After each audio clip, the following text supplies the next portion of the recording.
Audiolivro preparado por Cristiane Batista para finalidade educativa. Se inscreva, agradecida.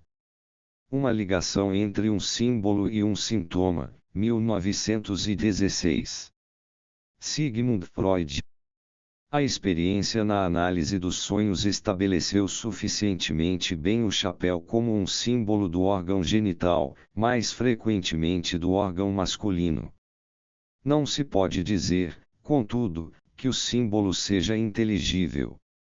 Nas fantasias e em numerosos sintomas, também a cabeça aparece como um símbolo dos órgãos genitais masculinos, ou, se assim se prefere dizer, como algo que os representa.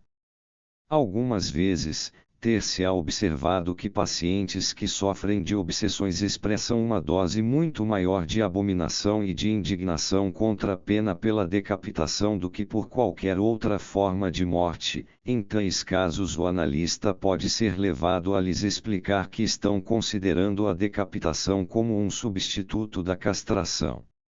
Já foram analisados e publicados numerosos casos de sonhos de pacientes jovens ou relatados como tendo ocorrido na juventude, que diziam respeito ao assunto da castração, nos quais era mencionada uma bola redonda que só poderia ser interpretada como a cabeça do pai daquele que sonhou.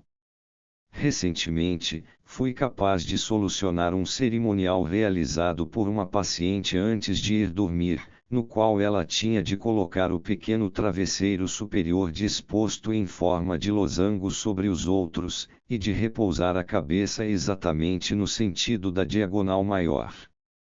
O losango tinha o significado que os desenhos nas paredes grafitos nos tornou familiar, a cabeça supostamente representava um órgão masculino.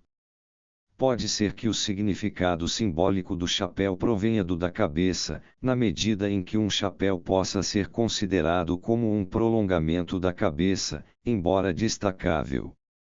Com relação a isso, recordo-me de um sintoma por meio do qual neuróticos obsessivos conseguem causar a si próprios tormentos contínuos.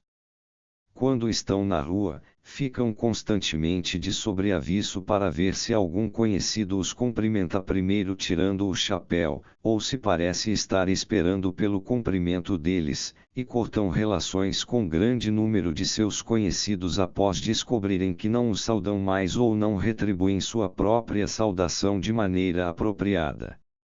No que diz respeito a isso, suas dificuldades não têm fim, encontram-nas por toda parte conforme seu estado de ânimo e sua fantasia. Não alteram seu comportamento quando lhes dizemos, o que todos eles já sabem, que uma saudação mediante o ato de retirar o chapéu tem o significado de uma humilhação perante a pessoa cumprimentada, que um grande do Reino de Espanha, por exemplo, gozava do privilégio de permanecer com a cabeça coberta na presença do rei, e que sua própria sensibilidade no tocante à saudação significa, portanto, que estão pouco dispostos a demonstrar que são menos importantes do que a outra pessoa julgar ser. A resistência de sua sensibilidade a explicações como essa sugere que um motivo menos familiar à consciência está em ação, e a fonte desse sentimento exagerado pode ser facilmente encontrada em sua relação com o complexo de castração.